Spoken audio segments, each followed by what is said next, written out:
आपण 6ला जे प्रकरण तुमच्या परीक्षेला आता नाही, परंतु आपला अभ्यासक्रम त्या ठिकाणी झाला पाहिजे. आता तुमची परीक्षा त्या ठिकाणी 8 तारखेपासून सुरू आहे आणि या ठिकाणी ती परीक्षा चालू झाल्यानंतर आम्हाला तुमचे तास घेता येणार नाही. म्हणून त्या ठिकाणी आता वेळ आहे.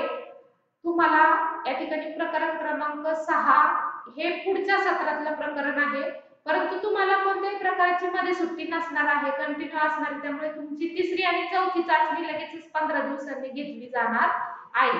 त्यामुळे आपल्याला हे प्रकरण त्या ठिकाणी शिकणं गरजेचं आहे. प्रकरण क्रमांक 6 आपण त्या ठिकाणी काय करणार आहोत, सुरुवात करणार आहोत. भारतातील लोकसंख्या. अतिशय सोपं प्रकरण आहे विद्यार्थी मित्रांनो. आता सगळ्यात महत्त्वाचं, भारताचा जर आपण विचार केला तर भारत हा कसा देश आहे, विकसनशील देश आहे. विकसित देश आहे का, तर नाही. प्रगतिशील देश आहे का, तर नाही. तो विकसनशील देश आहे. म्हणजे त्या ठिकाणी विकासाच्या वाटेने त्या ठिकाणी आता भारत निघलेला आहे.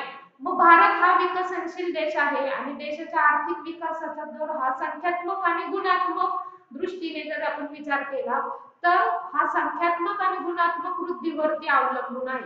म्हणजे भारताचा जर संख्यात्मक आपण जर विचार करायचा म्हणलं किंवा गुणात्मक जर आपण विचार करायचा म्हणलं तर त्या ठिकाणी या संख्यात्मक आणि गुणात्मक त्या ठिकाणी ह्याच्यावरती वृद्धी दरावरती भारत देश आता सध्या अवलंबून आहे.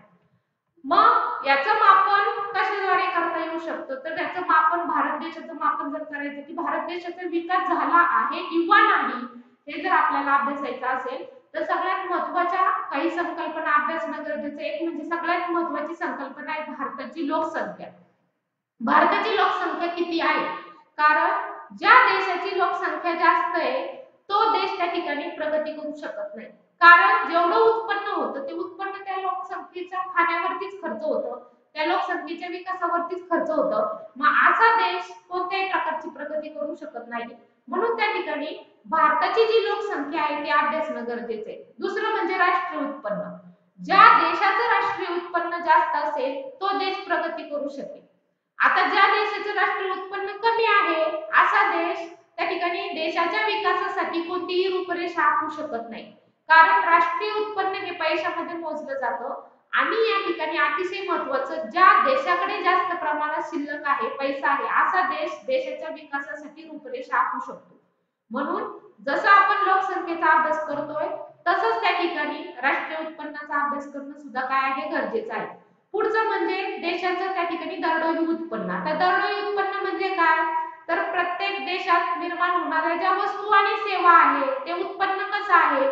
म्हणजे निश्चितपणे देशामध्ये असणारी जी लोकसंख्या आहे ती करती लोकसंख्या आहे का, ती मोठ्या प्रमाणात वस्तू आणि सेवांचं उत्पादन करते का, त्या उत्पन्न मोठ्या प्रमाणात निर्यात करते का, निर्यात केल्यानंतर त्यातून त्या देशाला मोठ्या प्रमाणात परकीय चलन मिळतंय का, या सगळ्या गोष्टीचा विचार करणं गरजेचं आहे. म्हणून 3 गोष्टी देशाच्या विकसनशील देशासाठी अतिशय महत्त्वाच्या आहेत. ते म्हणजे त्या देशाची लोकसंख्येचं मापन करणं, दुसरं म्हणजे राष्ट्रीय उत्पन्नाचं मापन करणं आणि तिसरं म्हणजे दरडोई उत्पन्न याचं मापन करणं. या तिन्ही गोष्टी ज्या देशाच्या चांगल्या व्यवस्थित पद्धतीमध्ये असतील, म्हणजे लोकसंख्या कमी असेल, राष्ट्रीय उत्पन्न त्या ठिकाणी जास्त असेल आणि दरडोई उत्पन्न पण जास्त असेल तर तो देश त्या ठिकाणी काय करू शकतो, प्रगती करू शकतो. म्हणून या ठिकाणी या 3 गोष्टींचा अभ्यास करणं खूप गरजेचं आहे. आणि त्यातली पहिल्या गोष्टीचा आपण अभ्यास करणार आहोत तो म्हणजेच काय, तर भारतातील लोकसंख्या, प्रकरण क्रमांक 6. मग लोकसंख्या म्हणजे काय, तर लोकसंख्या म्हणजे लोकांची संख्या. देशामध्ये असणारे जेवढे लोक आहेत त्या लोकांची जनगणना केल्यानंतर, त्या लोकांची मोजमाप केल्यानंतर मिळणारी जी संख्या आहे ती म्हणजे त्या ठिकाणी लोकसंख्या. मग या लोकसंख्येची गणना किती वर्षांनी होते, तर या लोकसंख्येची गणना दर 10 वर्षांनी भारत देशामध्ये केली जाते. जी एका ठराविक कालावधीसाठी एका विशिष्ट भागात वास्तव्य करते ती म्हणजे त्या देशाची लोकसंख्या. म्हणजे त्या ठिकाणी एका ठराविक कालावधीसाठी एक ठराविक कालावधी घ्या. उदाहरणार्थ त्या ठिकाणी आपण पाहतो की बरेच लोक स्थलांतरण करतात, पण हे स्थलांतरण करत असताना कुठे करतात, तर देशातील देशामध्ये स्थलांतरण केलं जातं. आणि अशा लोकसंख्येचा विचार त्या ठिकाणी कशामध्ये केला जातो, तो भारताच्या लोकसंख्येमध्ये केला जातो. परंतु काही लोकसंख्या अशी आहे की एका देशातून दुसऱ्या देशामध्ये त्या ठिकाणी वास्तव्यात जाते, तर त्या ठिकाणी एका ठराविक कालावधीसाठी म्हणजे एका वर्षाच्या कालावधीसाठी एका विशिष्ट भागामध्ये वास्तव्य करणारे किंवा त्या ठिकाणी अतिशय महत्वाचं 10 वर्षांनी जनगणना होते, तर 10 वर्षांमध्ये त्या ठिकाणी एका विशिष्ट भागामध्ये उदाहरणार्थ जर महाराष्ट्राचा आपण विचार केला तर महाराष्ट्रामध्ये 10 वर्षांमध्ये एका ठराविक कालावधीमध्ये एका विशिष्ट भागात वास्तव्य करणारी जी लोकसंख्या उदाहरणार्थ महाराष्ट्रामध्ये वास्तव्य करणारी जी लोकसंख्या आहे त्या लोकसंख्येची जी संख्या आहे किंवा तिची जी गणना आहे ती गणना म्हणजेच काय लोकसंख्या म्हणजे त्या ठिकाणी तुम्हाला एक सर्वसाधारण व्याख्या लोकसंख्येची सांगता येईल की लोकसंख्या म्हणजे लोकांची संख्या की जी एका ठराविक कालावधीसाठी एका विशिष्ट भागामध्ये काय करत असते वास्तव्य करत असते। मग भारताची लोकसंख्या प्रत्येक 10 वर्षांनी दशकामध्ये मोजली जाते। 10 वर्षांमध्ये भारताच्या लोकसंख्येची जनगणना केली जाते। आता या ठिकाणी तुम्हाला एक चार्ट दिसतोय आणि या चार्ट मध्ये काय दिसतंय तर पहा, तर या ठिकाणी 1911 मध्ये लोकसंख्येची जनगणनेची तुम्हाला पहिली आकडेवारी या ठिकाणी उपलब्ध होती। 1911, 1929, 1931, 1941, 1951, त्यानंतर 61 अशा पद्धतीने आपल्याला काय होती ही आकडेवारी उपलब्ध झालेली। या चार्ट वरून तुम्हाला निश्चितपणे हे लक्षात आलं असेल की वर्ष आहे ते प्रत्येक वर्षामध्ये 10 वर्षाचं अंतर असलेलं आपल्याला पाहायला मिळते। म्हणजे 11 नंतर डायरेक्ट 21 वर्ष दाखवलं। म्हणजेच काय या चार्टवरून तुम्हाला लक्षात आहे की ही जनगणना दर 10 वर्षांनी भारत देशामध्ये झालेली आहे। मग 2011च्या जनगणनेनुसार जर भारताचा विचार केला तर भारताची जी लोकसंख्या आहे ती 121.02 कोटी इतकी आपल्याला पाहायला मिळते। म्हणजेच आता 2000 त्या ठिकाणी 21 चाललेला आहे। आता आपल्या भारत देशाची जनगणना होणार आहे, परंतु यापूर्वी 2011 मध्ये म्हणजे 10 वर्षापूर्वी जी जनगणना झालेली आहे आणि तेव्हा त्या जनगणनेमध्ये जी लोकसंख्येची आकडेवारी उपलब्ध मिळालेली आहे किंवा झालेली आहे ती किती आहे तर ती 121.02 कोटी असलेली आपल्याला पाहायला मिळते। मग ही जी लोकसंख्या आहे या लोकसंख्या वाढीबाबत चीन नंतर भारताचा त्या ठिकाणी दुसरा क्रमांक लागलेला आपल्याला पाहायला मिळतो। त्यामुळे या ठिकाणी भारत हा विकसित देश नाहीये, विकसनशील देश आहे, कारण भारताचा लोकसंख्येबाबत कितवा क्रमांक लागतोय दुसरा क्रमांक लागतोय आणि त्यामुळे या मोठ्या प्रमाणात असणाऱ्या लोकसंख्येवरतीच त्या ठिकाणी राष्ट्रीय उत्पन्न खर्च होतं आणि भारत देश त्या ठिकाणी प्रगती करू शकत नाही। म्हणून भारताची जी लोकसंख्या आहे ती कमी होणं अतिशय गरजेचं आहे। मग जागतिक लोकसंख्येच्या एकूण टक्केवारीत भारताची जी लोकसंख्या आहे ती 17.5% इतकी असलेली आपल्याला पाहायला मिळते।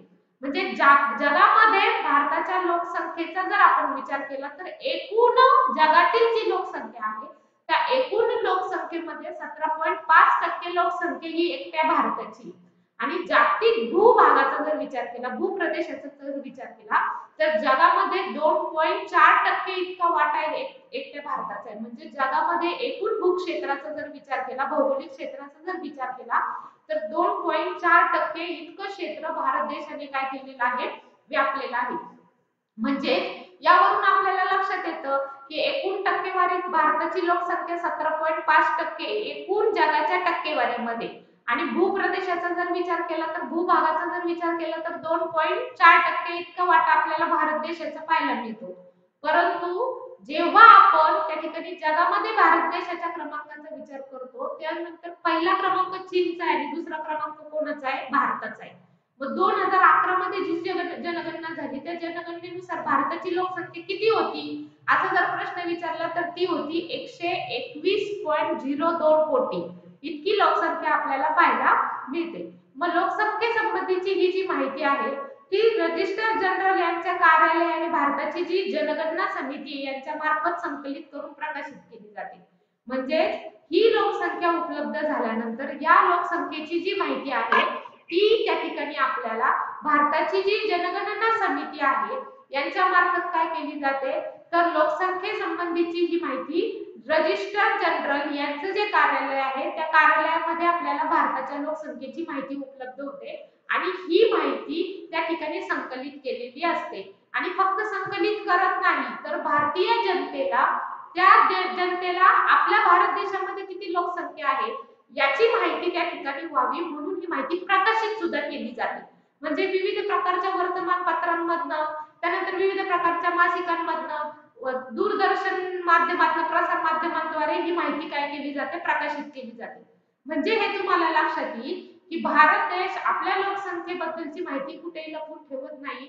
तर आपल्याला जर आपल्या लोकसंख्येचा अभ्यास करायचा असेल तर या लोकसंख्येसंबंधीची सर्व माहिती आपल्याला रजिस्टर जनरल यांच्या कार्यालयामध्ये मिळेल आणि ही माहिती वेळोवेळी हे जनरल रजिस्टरचं जे कार्यालय आहे, भारताची जनगणना समिती, ती प्रकाशित करत असते आणि संकलित करून सुद्धा ठेवत असते. मग तुम्हाला या ठिकाणी भारताच्या जनगणनेबाबत या ठिकाणी थोडक्यात माहिती तर तुम्हाला समजली असेल. आता सगळ्यात महत्त्वाचं तुम्हाला माहिती असणाऱ्या काही गोष्टी किंवा माहिती असाव्यात म्हणून काही गोष्टी या ठिकाणी सांगणं गरजेचं आहे की लोकसंख्येचं वास्तव काय, काय लोकसंख्येचं वास्तव. तर या ठिकाणी 3ऱ्या शतकात कौटिल्याने अर्थशास्त्र ग्रंथामध्ये असं लिहिलं आहे की लोकसंख्या ही राष्ट्राची कर प्रणाली मोजण्यासाठीचा एक घटक असतो.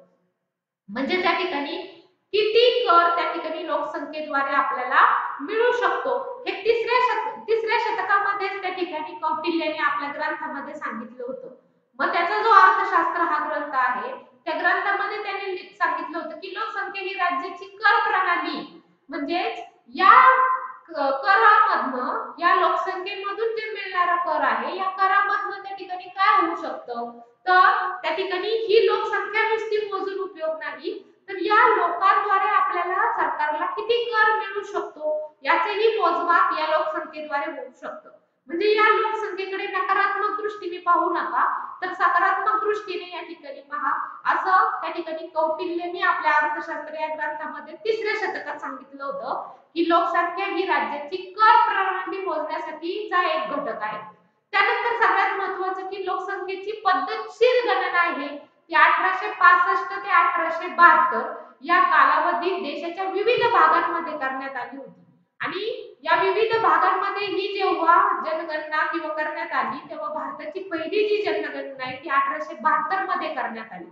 त्यापूर्वी भारताच्या लोकसंख्येची जनगणना करण्यात येत नव्हती, परंतु 1872 मध्ये भारताच्या लोकसंख्येची जनगणना करण्यास त्या ठिकाणी सुरुवात झाली. आणि मग 11 जुलै 1987 ला संपूर्ण जगाची जी लोकसंख्या आहे त्यात 500 कोटी इतकी त्या ठिकाणी आकडेवारी उपलब्ध झाली आणि 11 जुलै हा त्यामुळे जागतिक लोकसंख्या दिवस म्हणून साजरा केला जातो. 11 जुलै 1887 ला संपूर्ण जगाची लोकसंख्या 500 कोटी इतकी होती आणि म्हणून या ठिकाणी 11 जुलै हा दिवस आहे तो दिवस काय केला जातो, जागतिक लोकसंख्या दिवस म्हणून साजरा केला जातो. बऱ्याचदा तुम्हाला परीक्षेमध्ये प्रश्न विचारला जाऊ शकतो की किंवा जनरल नॉलेजला सुद्धा प्रश्न विचारला जाऊ शकतो की जागतिक लोकसंख्या दिवस कधी साजरा केला जातो, तर तो कधी केला जातो 11 जुलै या दिवशी तो साजरा केला जातो. का केला जातो तर 11 जुलैला 11 जुलै 1987 ला त्या ठिकाणी काय झालं, संपूर्ण जगाची जी लोकसंख्या आहे तिची आकडेवारी उपलब्ध झाली आणि ती किती होती, ती 500 कोटी इतकी होती आणि त्यामुळे त्या दिवशी ती लोकसंख्या 500 कोटी इतकी गणली गेली आणि म्हणून 11 जुलै हा जागतिक लोकसंख्या दिवस म्हणून काय करण्यात आला, साजरा करण्यात आला. मग भारताची पहिली जनगणना कधी झाली तर ती 1872 मध्ये करण्यात आलेली आपल्याला पाहायला मिळते. म्हणजे भारताची जी लोकसंख्या आहे ती 1872 मध्ये त्या ठिकाणी करण्यात आली आणि 1872 पासून भारताच्या लोकसंख्येची गणना करण्यास काय झाली, सुरुवात झाली. अशा पद्धतीने आपल्याला एक प्राथमिक माहिती तुम्हाला माहिती असावी म्हणून तुमच्या पुस्तकामध्ये दिलेली आहे की भारताच्या लोकसंख्येबाबत त्या ठिकाणी 3ऱ्या शतकातच कौटिल्याने अर्थशास्त्र या ग्रंथामध्ये लिहिलं होतं की लोकसंख्या ही राज्याची कर प्रणाली मोजण्यासाठीचा हा एक घटक आहे. लोकसंख्या ही देशाला घातक नाही तर त्या ठिकाणी देशाची जी कर प्रणाली आहे ते मोजण्याचं एक साधन म्हणून त्या ठिकाणी लोकसंख्येकडे पाहिलं गेलेलं आहे. त्यानंतर लोकसंख्येची पद्धतशीर गणना 1865 ते 1872 या कालावधीत देशाच्या विविध भागांमध्ये करण्यात आली आणि भारताचा जर विचार केला तर भारताची पहिली जी जनगणना आहे ती 1872 मध्ये करण्यात आली. त्यानंतर 11 जुलैला म्हणजे 1987 ला संपूर्ण जगाची लोकसंख्या 500 कोटी इतकी दर्शवली गेली आणि म्हणून 11 जुलै हा काय आहे, जागतिक लोकसंख्या दिवस म्हणून काय करण्यात आला, साजरा करण्यात आला. आता अतिशय महत्वाचा घटक आपल्याला पाहायचा आहे तो म्हणजे लोकसंख्या वाढीतील बदल. आता हा लोकसंख्या वाढीतील बदल आहे हा आपल्याला या चार्टद्वारे पाहायचा आहे की कशा पद्धतीने 1911 पासून लोकसंख्या वाढीमध्ये बदल झालेला आहे. तर या ठिकाणी भारताची लोकसंख्या ही आकाराने खूप मोठी आहे, कारण भारत हा दुसऱ्या क्रमांकाचा त्या ठिकाणी देश आहे. जगाचा जर विचार केला तर दुसऱ्या क्रमांकाचा देश म्हणून भारताकडे पाहिलं जातं आणि म्हणून आकाराने मोठी असणारी लोकसंख्या ही भारत देशाची आहे आणि ती वेगाने वाढत असलेली आपल्याला पाहायला मिळते. जनगणनेच्या सर्वेक्षणानुसार भारताच्या लोकसंख्येचा आकार, त्याची जी रचना आहे, इतर वैशिष्ट्ये जरी आपल्याला दिसून येत असली तरी आता हा जो तक्ता तुम्हाला दिसतो या तक्त्यावरून तुम्हाला काही गोष्टी त्या ठिकाणी मला सांगायच्या आहेत. पहा, जर या तक्त्याचा जर विचार केला तर 1911 पासून तुम्हाला लोकसंख्या दिसते. पहिला जो कॉलम आहे तो वर्षाचा आहे, दुसरा लोकसंख्या कोटीमध्ये दर्शवलेली आहे आणि तिसरा आहे तो सरासरी वार्षिक वृद्धी दर तुम्हाला या ठिकाणी दिसतोय, तो टक्केवारीमध्ये पाहायला मिळतो. अतिशय महत्त्वाचं विद्यार्थी मित्रांनो, आता या ठिकाणी काही गोष्टी पाहणं खूप गरजेचं आहे. त्या कोणत्या गोष्टी आहेत तर 1911 पासून या ठिकाणी काय झालेली आहे लोकसंख्या दर्शवलेली. किती सालापासून दर्शवलेली आहे तर त्या ठिकाणी 1911 सालापासून ही लोकसंख्या तुम्हाला दर्शवलेली आहे. फळ्यावरती तुम्हाला या ठिकाणी हा तक्ता मी काढलेला आहे. हा तक्ता आपल्याला या ठिकाणी समजून घ्यायचा आहे. तक्ता सगळ्यांना फळ्यावरचा दिसतोय का? तुमच्या जवळ पुस्तक असेल तर त्या पुस्तकाचाही आधार तुम्ही या ठिकाणी घेऊ शकता. तर आता तक्त्यामध्ये काय आहे तर 1911 पासूनची लोकसंख्या तुम्हाला दिसतेय ती 2011 पर्यंत दिसते. आता माझ्या फळ्यावरती 2001 पर्यंतची लोकसंख्या मी मांडलेली आहे आणि एक कॉलम पुढला नाही तो 2011चा आहे. तर 2011 तुमच्याकडे पुस्तक असेल तर ही लोकसंख्या तुम्ही त्या ठिकाणी पाहू शकता. आता पेन्सिलचा वापर या ठिकाणी तुम्ही करायचा आहे. याचं कारण आहे की आपल्याला लोकसंख्या वाढीतील बदल पाहायचा आहे आणि हा बदल या तक्त्यावरून आणि या तक्त्याच्या नंतर तुम्हाला त्या ठिकाणी एक घटक दिलेला आहे की लोकसंख्या वाढीतील बदल त्या ठिकाणी कशा पद्धतीने दर्शवलेले आहेत. आता हे जे बदल आहे ते पाहत असताना आपल्याला कोणत्या गोष्टी पाहायच्या तर त्या ठिकाणी लोकसंख्या कशी बदललेली, जवळजवळ या ठिकाणी 6 मुद्दे तुमच्या पुस्तकामध्ये दिलेले की लोकसंख्या अत्यल्प घट झालेली आहे. तर यामध्ये 1911 ते 1921 मध्ये अत्यल्प घट झालेली आपल्याला दिसते. आता असं का म्हटलेलं आहे की अत्यल्प घट का झालेली आहे तर तक्ता पाहायचा आहे. पहा, 1911 ते 1921 हे वर्ष पहा, 1911 आणि 1921 तुमचं पुस्तक याचा आधार तुम्ही घ्यायचा आहे. फळ्यावरती त्या ठिकाणी पाहायचंय आणि खडूचा वापर करून या ठिकाणी मी तुम्हाला काही गोष्टी निदर्शना सांगून देणार आहे. मग आता काय केलंय या तक्त्यामध्ये तर सगळ्यात महत्त्वाचं 1911 ते 21 लोकसंख्या पहा कशी आहे 25.2 ते 25.1 इतकी आपल्याला लोकसंख्या असलेली या 2 वर्षांमध्ये दिसते. म्हणजे आपण 2 वर्षाचा पहिला विचार करूया. कोणत्या वर्षाचा विचार करायचा आहे 2 वर्षाचा. त्यातला पहिला मुद्दा आपण या ठिकाणी पाहणार आहोत तो म्हणजे लोकसंख्येतील अत्यल्प बदल. मग आता लोकसंख्येतील अत्यल्प बदल त्या ठिकाणी तुम्ही हा पहिला पॉइंट म्हणू शकता. कोणता 1921 ते 19 त्या ठिकाणी 11 ते 21 या 10 वर्षाचा आपण या ठिकाणी काय करू पहिला विचार करूया. मग आता सरासरी वार्षिक वृद्धी दर किती आहे तर पहिला जो दिसतोय वृद्धी दर त्या ठिकाणी काहीच नाही, आकडेवारी उपलब्ध नाही. म्हणजेच काय नकारात्मक वृद्धी दर या ठिकाणी दिसतो. कसा दिसतोय नकारात्मक, म्हणजेच काय आकडेवारी उपलब्ध नाही. मग तुम्ही तिथे पेन्सिल लिहू शकता नकारात्मक वृद्धी दर, कारण आकडेवारी उपलब्ध नाही. नकारात्मक वृद्धी दर कोणत्या 2 वर्षांचा 10 वर्षांचा विचार करतोय आपण तर सगळ्यात महत्त्वाचं या ठिकाणी 1911 ते 1921 या 2 वर्षांचा विचार करतोय म्हणजे ही 10 वर्ष. मग 25.2 ते 25.1 म्हणजे तुम्हाला काय दिसतंय तर या ठिकाणी अतिशय महत्त्वाचं की लोकसंख्येतील अत्यल्प घट झालेली. पहिली किती होती 25.2 होती, ती किती वर आलेली 25.1 वर आलेली. म्हणजेच काय झालंय त्या ठिकाणी अत्यल्प घट झालेली. 1911 मध्ये ती जास्त होती, 1921 मध्ये ती काय झालेली आहे, कमी झालेली. म्हणजे त्या ठिकाणी अत्यल्प या ठिकाणी घट झालेली आहे. तुम्ही स्पष्टीकरण त्या ठिकाणी देऊ शकता की 1911 मध्ये ती 25.2 होती, तर 1921 मध्ये ती 25.1 झाली. याचाच अर्थ काय, 11 पेक्षा 21 मध्ये ती अत्यल्प प्रमाणामध्ये कमी झालेली आहे, म्हणजे त्या ठिकाणी अत्यल्प घट झाली.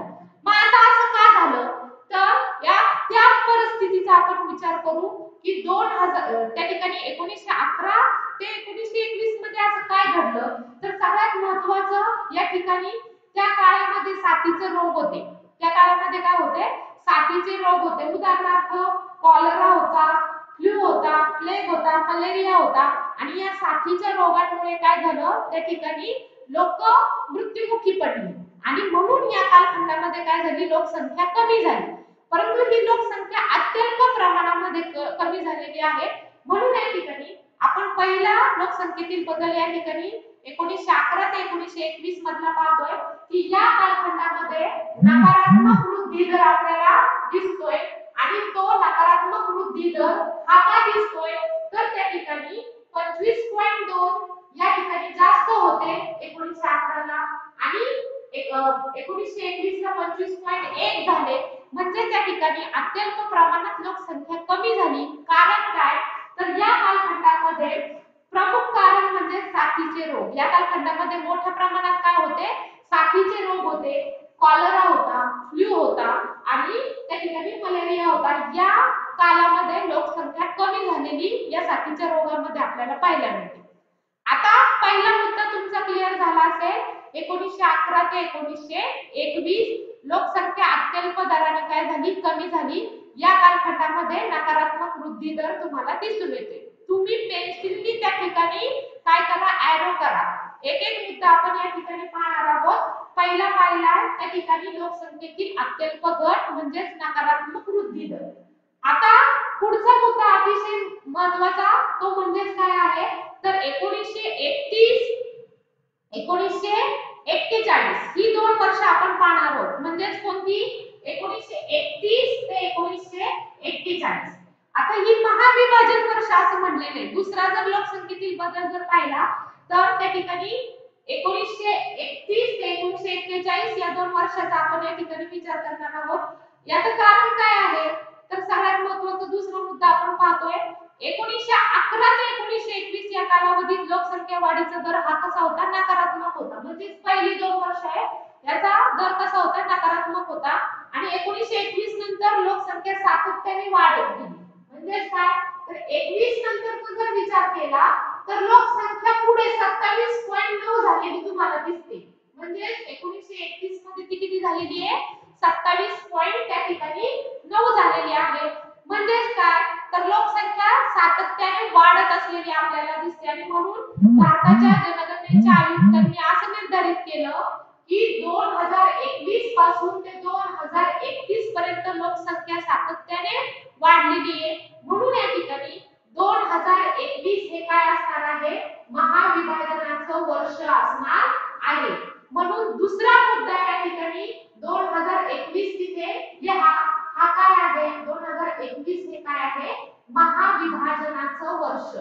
महाविभाजन वर्ष का आहे, तर का, कारण 2000 त्या ठिकाणी 1921 पासून म्हणजे 25.1 लोकसंख्या होती, ती काय झाली, अत्यंत जास्त प्रमाणात वाढलेली. ती 27.9 झाली. म्हणजे तिचा वाढीचा दर काय आहे, जास्त आहे. म्हणून त्या ठिकाणी भारत सरकारच्या जनगणनेच्या आयुक्तांनी काय केलं, 2021 हे काय केलं, महाविभाजनाचं वर्ष म्हणून जाहीर केलं. कारण या दरम्यान लोकसंख्या मोठ्या प्रमाणात काय झालेली आहे, वाढलेली आहे. मग दुसरा मुद्दा तुम्हाला या ठिकाणी लक्षात येईल, तो म्हणजे महाविभाजन वर्ष 1921. कारण काय, तर 2021 नंतर 1931 नंतर त्या ठिकाणी काय झाले, 31 पर्यंत लोकसंख्या ही मोठ्या प्रमाणात वाढली. म्हणून जनगणनेच्या आयुक्तांनी 2021 त्या ठिकाणी 1921 हे काय केलं, महाविभाजन वर्ष म्हणून काय केलं, जाहीर केलं. त्यानंतर अतिशय महत्त्वाचं म्हणजे मी तिसरा मुद्दा सांगते, तो म्हणजे 1931 ते 1941.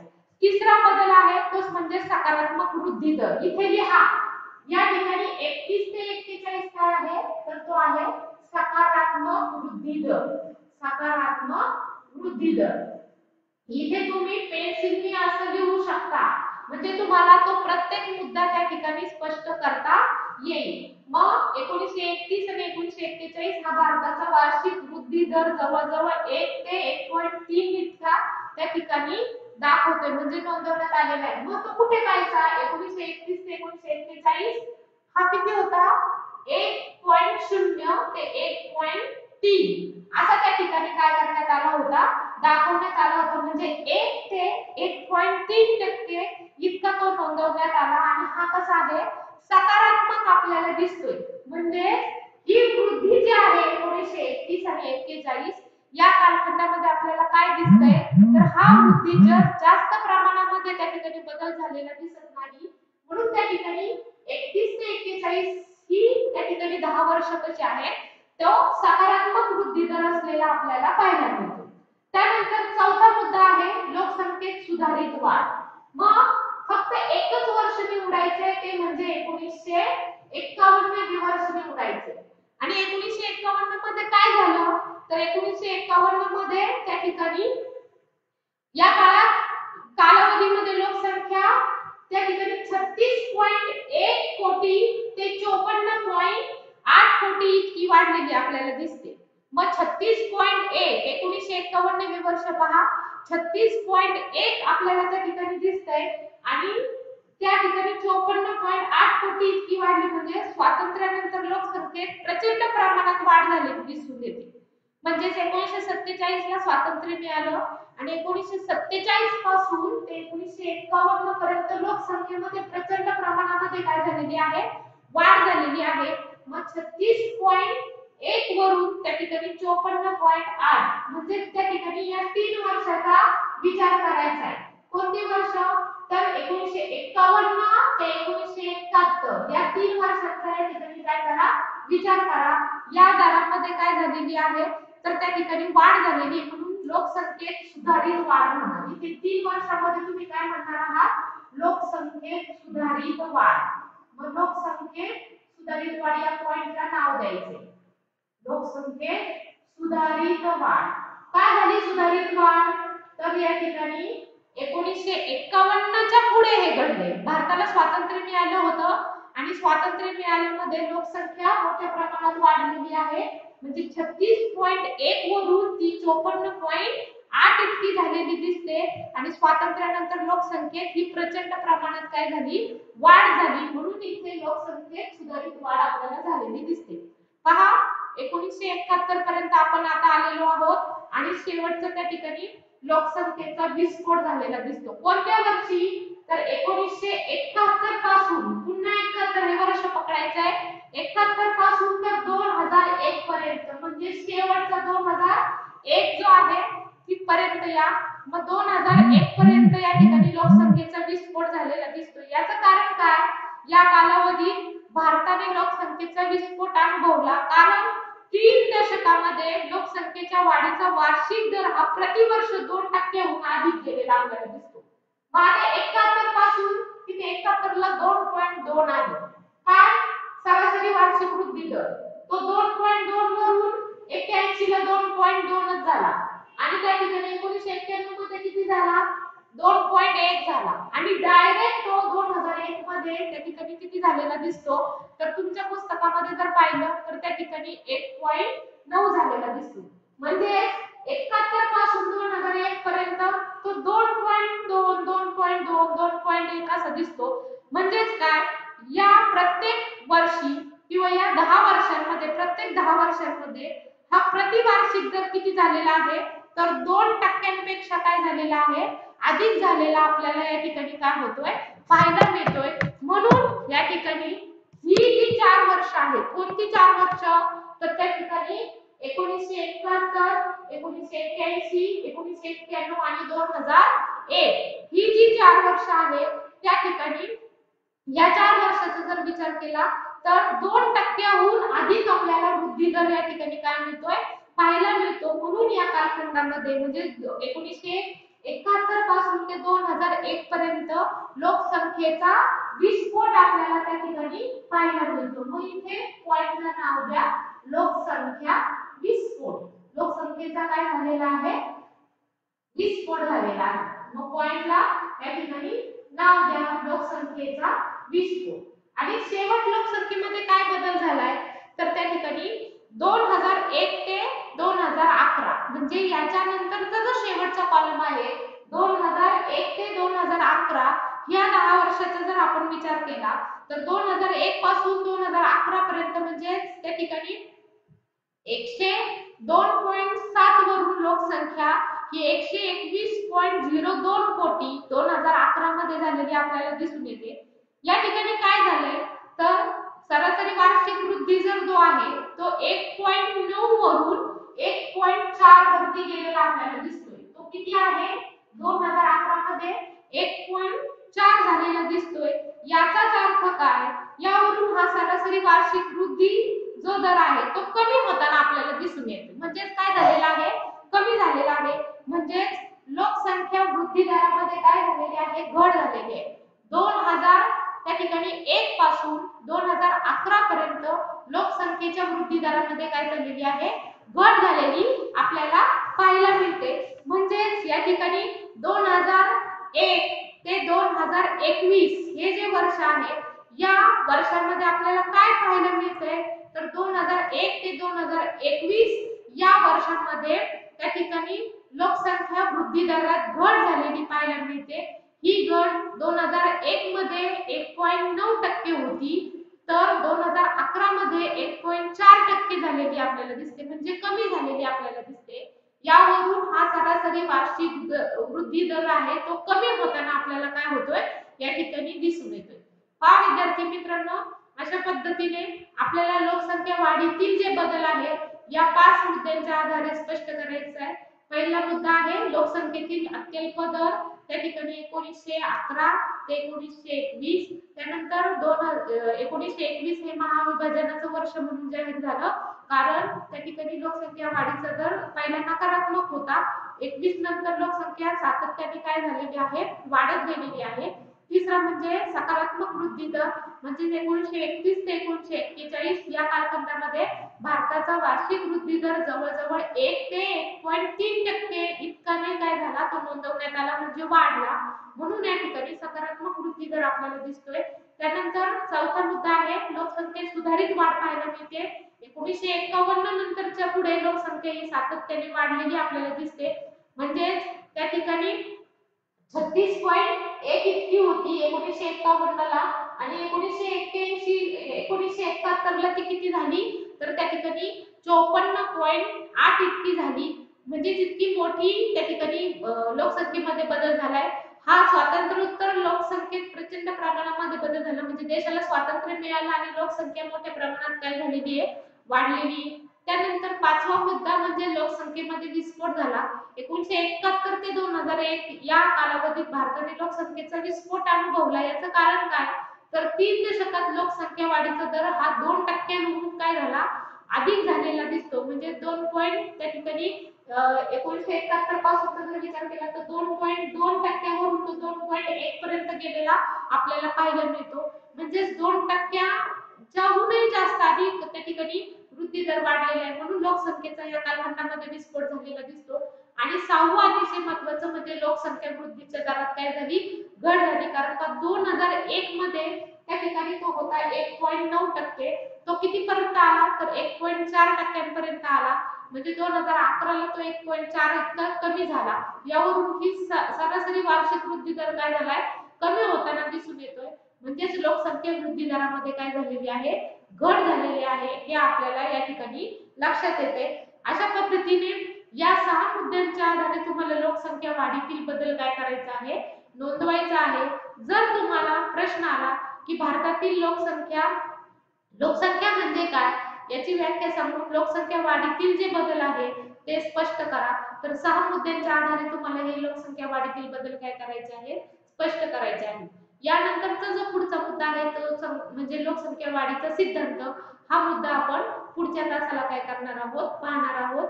धन्यवाद विद्यार्थी मित्रांनो.